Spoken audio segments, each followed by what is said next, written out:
ગાંધીનગરમાં બાળકી ઉપર દુષ્કર્મ આચરનાર આરોપીને પોસ્કો કોર્ટે આજીવન કેદની સજા ફરમાવી. માત્ર 5.5 મહિનાના સમયગાળામાં કોર્ટે આ ધાક બેસાડતો ઐતિહાસિક ચુકાદો જારી કર્યો હતો.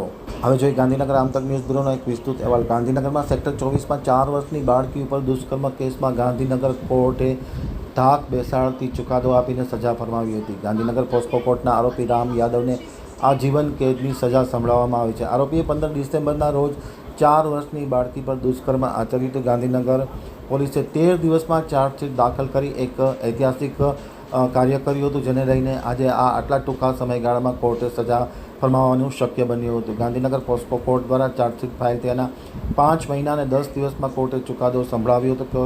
કેસની સુનાવણી દરમિયાન 35 જેટલા સાહેદોને તપાસવામાં આવ્યા હતા, એમ સરકારી વકીલ સુનિલ પંડ્યાએ આમતક ન્યૂઝ સાથેની વાતચીતમાં માહિતી આપતા જણાવ્યું હતું. જિલ્લા સરકારી વકીલ ગાંધીનગર.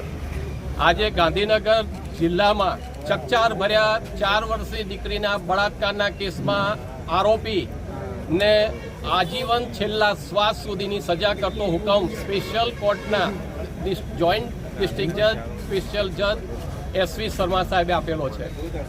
એમાં કેસની હકીકત એવી છે કે ભોગ બનનાર એક નાની ગરીબ દીકરી એ છાપરામાં એકલી પોતાની મમ્મી સાથે સૂઈ રહેલી હતી. તે વખતે રાત્રિના સમયે આ બિહારનો વતની અમૂલ ફેડરેશનમાં મજૂરી કામ કરવા માટે આવેલો હતો.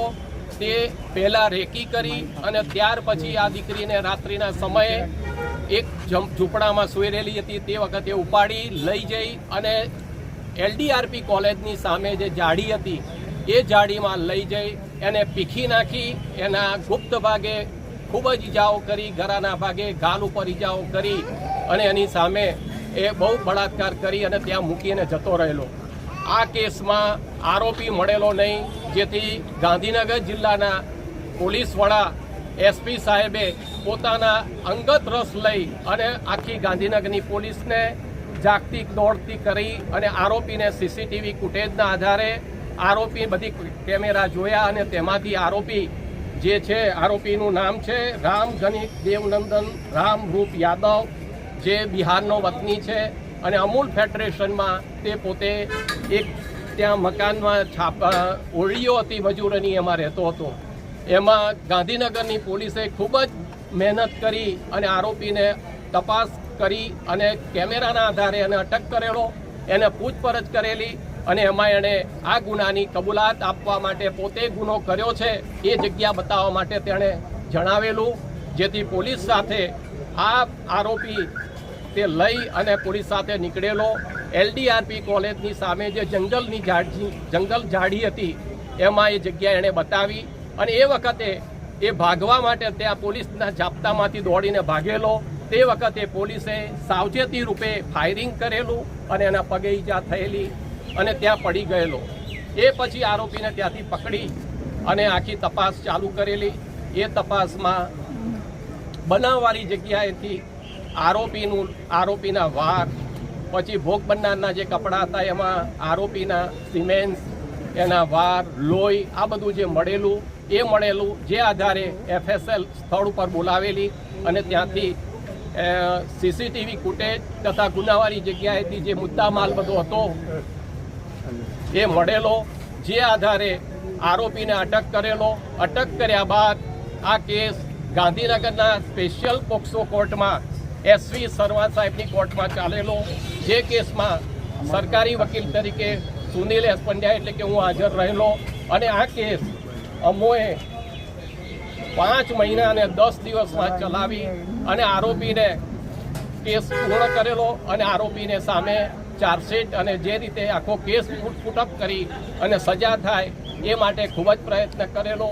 અને નામદાર કોર્ટમાં આવો કેસ જે સર્કમસ્ટન્શિયલ એવિડન્સ ઉપરથી બનાવવાની જગ્યાએથી મળેલા પુરાવાને ધ્યાને લઈ SV શર્મા સાહેબ સ્પેશિયલ પોક્સો કોર્ટે આરોપીને છેલ્લા શ્વાસ સુધીની, કે જ્યાં સુધી આરોપી જીવતો હોય ત્યાં અને મરી જાય પછી એની લાશ એના વાલીને આપવાનો હુકમ કરેલો છે. આ એક ચકચાર ભર્યો કેસ છે. 4 વર્ષની દીકરીને ન્યાય મળ્યો છે અને આ કેસનો ન્યાય મેળવવા માટે તપાસ કરનાર અમલદાર અને SP સાહેબની ખૂબ જ કડક તપાસના આધારે આ કેસ ચાલ્યો અને આ કેસમાં આરોપીને આજીવન કેદ એટલે છેલ્લા શ્વાસ સુધીની સજા કરી છે અને મોટો દંડ કર્યો છે અને ભોગ બનનારને 10 લાખ રૂપિયા આપવાનો કોર્ટે હુકમ કરેલો છે. આવો ટૂંકા ગાળામાં કેસ ચલાવી અને પોક્સોના કેસમાં સમાજમાં આવો દાખલો બેસે તે માટે આરોપીને સખતમાં સખત સજા કરવા આ હુકમ કરેલો છે. જય હિન્દ, જય ભારત.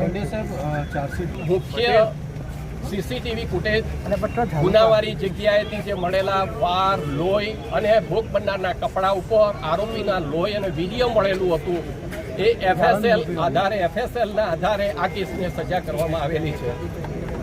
આવેલા છે અને 35 સાક્ષીઓમાં મેડિકલ ઓફિસર, સીસીટીવી ફૂટેજ, એફએસએલના પૃથ્થકરણના રિપોર્ટો અધિકારીઓને તપાસી અને આરોપીને આ રીતે સખતમાં સખત સજા કરવા માટે નામદાર કોર્ટે હુકમ કરેલો છે. કોર્ટોમાં ફાંસી માટે બધા સર્કમસ્ટન્શિયલ એવિડન્સ અને રેર ઓફ ધી રેડ કેસમાં આ એમ કે પડ્યો નહીં હોય એવું નામદાર કોર્ટને લાગ્યું હશે ત્યારે જ પછી એ પુરાવાના આધીન રહી નામદાર કોર્ટે અને સાહેબે પોક્સો કોર્ટના જજ સાહેબે ખૂબ જ મહેનત કરી અને એસવી શર્મા સાહેબે ટૂંકા ગાળામાં કેસ ચલાવી અને આ ન્યાય આપેલો છે અને ગરીબ અને એકદમ ગરીબ વ્યક્તિને ન્યાય મળ્યો છે. અને આ સરકારમાં આવા પોક્સોના કેસોમાં જલ્દીમાં જલ્દી કેસો ચલાવવા માટે હુકમ થયેલા છે, જે આધારે સરકારના ન્યાયના સિદ્ધાંત પ્રમાણે તાત્કાલિક ન્યાય આપવામાં આવેલો છે. જય હિન્દ, જય ભારત.